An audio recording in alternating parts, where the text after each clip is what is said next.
Smoke Room TV, for cadets, by cadets. In Philippines, investing in Egypt, come and invest it in Nigeria. Put that money in Nigeria. I can tell you some of the stimulators that are bought in Philippines are bought with Nigerian trained money. Invest this money in Nigeria. How can you be so glad that you are taking your cadet out to be trained when you can do the same thing in Nigeria? You should be ashamed of yourself as an head of an agency doing that. So that is my point.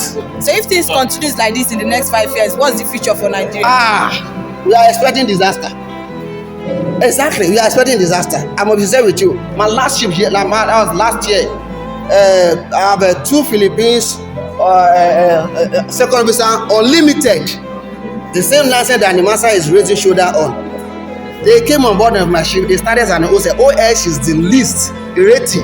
They have to start as an OS because they can't fit into the operational system. You cannot know our water more than I do. Can you know my father's time more than I do? You can't. Nigerian seafarers are sound, as in they are sound. All we are saying is they cannot really be an headway if you keep giving us an head of agency who does not understand our job. Are you saying seafarers cannot be in the Master DG? Seafarer cannot become Minister of Transport. Seafarer cannot become NPA MD. Seafarer cannot become NIWA boss. Seafarer cannot become Executive Secretary of the Shippers Council. We are highly educated, well-read, sound. These guys don't. Sometimes when the certificate they issue, we have to be the one to explain it to them. They don't understand our jobs. That means the country is the one portraying Nigeria seafarers as exactly. So what we are doing today is a maiden edition to let Nigeria know that you are sitting on a gunpowder. If we don't bridge this generational gap, we want to transfer this knowledge, build more competence in Nigerian seafarers, because the baseline for insecurity in this water is unemployment. When you train professionals to be professionals and you don't give them job, what do you think will happen? These guys are professionals. The brain behind the seafarer in this water is unemployment, and these seafarers they are professionals. Some of them are unemployed seafarers. I'm a certified anti-piracy specialist trained in the US, one of the best maritime security specialists so far. Okay, so I am the first PhD holder in maritime security in the entire world, so I can tell you what is happening in this water. The first set of NSDCP trained by the master, most of them are ex-militants. They train them, you brought them back, no job. What do you think will happen? Those guys are back to the creek. Forget what is happening now, that they are trying to cease fire. It is calculated attempt. Very soon, they will bounce back if you don't solve their problem. This game is tactical. It's purely tactical. It's not a battle you can fight with gun. Buying a fighting jet, you cannot fight it with gun. There are sometimes you want under military strategy, you go into negotiation. We are talking about create employment. You want to fight people you took out of job that have turned to criminal and they are professionals. The same people you trained to be more professional. It takes a powerful navigator to know where your ship is anchored, where your ship is positioned before they can attack. It takes a good underwater welder. I repeat, underwater welder to know how to go under the sea and bust the pipe.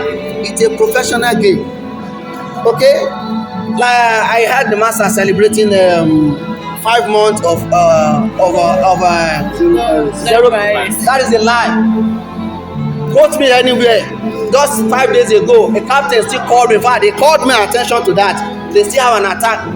The fact that they are not recording, that doesn't mean we don't have attack. I'm telling you the reality. The captain said he just escaped from the pirate attack now. That's like 5 or 6 days ago. So for the fact that they are not reporting it, that doesn't mean it doesn't happen. The point is, the attack has reduced drastically, and give kudos to the present CNS. That guy is a man of wisdom. He's an intelligent seafarer. He's an intelligent CNS. He's one of the best CNS so far Nigerian Navy has ever had.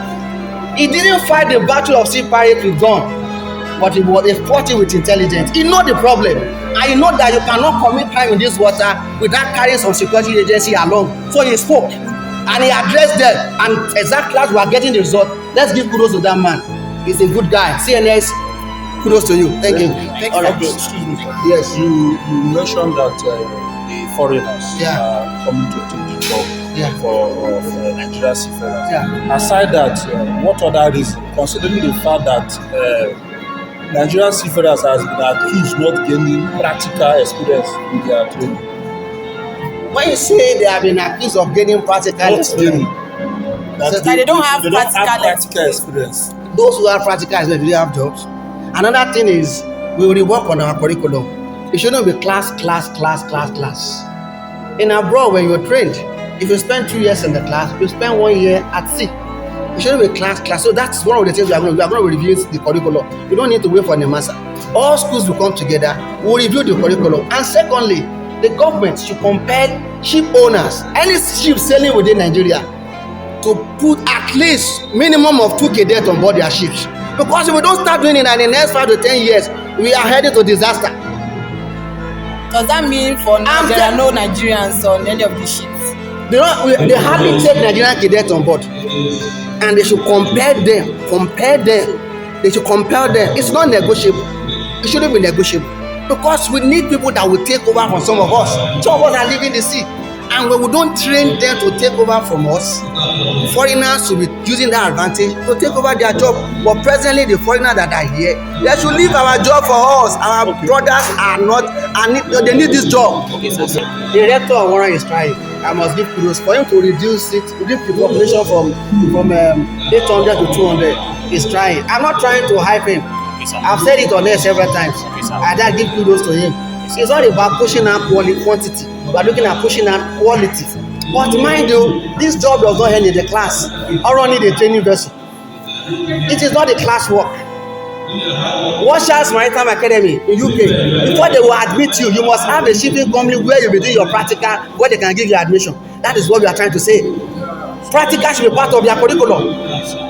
It's enough. The money the master is pumping in Philippines and Egypt, they should pump it in Nigeria. Buy training vessel. And we have training vessels that can accommodate minimum of 300 cadets. That's what we are saying. And this training vessel will also trade and generate money for the master. So what we are saying is, the present foreigners should leave Nigerian water and allow those that have been trained, that are competent, to do their job. Nigerians, don't come to our country and take over belongs to our brothers. That's what we are saying. And secondly, the NCV certificate issued by the master can carry any ship within the Nigerian water. Okay, that's my point. That certificate, there is also an advantage that it's not going to be used anywhere except Nigeria. It's just a little limitation. I know some of you can drive very well, but you don't have driver license. For the fact that you don't have driver license, does that make you an incompetent driver? No. It's just paper. It's just tissue paper. Let me call it tissue paper. Tissue paper does not reduce your competency. And I told you we have academic qualification, professional qualification, and operational qualification. When it comes to operational qualification, Nigerians are good. The paper might be limiting them not to stay outside Nigeria, but I must tell you, give them any ship outside Nigeria, they will take it anywhere. Am I making sense? Yes, so that paper is just a limitation, and it doesn't stop them. If we lay emphasis on any ship sailing within Nigerian water should be handled by Nigeria, put by Nigeria, at least we will reduce the unemployment issue. I must be said with you, we will reduce that, and let's start building ships now. Any ship that is not built here should go sail within Nigerian water. It's happened in Canada, it's happened in US, it's happened in UK. Tell me why it cannot happen here. There's a law, and if we are going to enforce cabotage at any ship that sail within Nigerian water and not Nigerian ship, should be arrested. Any ship that sail within Nigerian water that does not employ Nigerian ship should be arrested. There's a law. Enforces, they will obey. Our shipyards and the facilities, we have that can be put in place. It's all about interest. You can't. It just costs one interest. That can be put in place. I don't see that as a problem. Okay, we know our boys are already built. I'm sure we know they built up boats. So all we need to do is give them supporting hand and give them more training, and I tell you they will deliver the best. That's what we say. Engineers are good. Seafarers, today is our day, and it's a mating edition. It's not easy to bring all seafarers together. to establish Seafarers Day. In the maiden edition, it's going to be Seafarers for Seafarers, and that's what we are doing today. It's our day, not the Master Day. It is Seafarers Day. So the Master is supposed to be a guest. They should stop hosting Seafarers Day. It is Seafarers that will host Seafarers, and the Master he will begin to become our guest, not our host anymore. Thank you very much. Okay, so I'm meeting you for the first time. What's your My name is Captain Alfred Oniye. I am the Secretary General of Merchant Seafarers Association of Nigeria. I am the first PhD holder in maritime security in the entire world. I'm a maritime security specialist. I serve under the American Agency as an anti-piracy, and I think I've handled several operations up Singapore, America. I'm full of experience. Follow us on all our social media platforms. Smoke Room TV, for cadets, by cadets.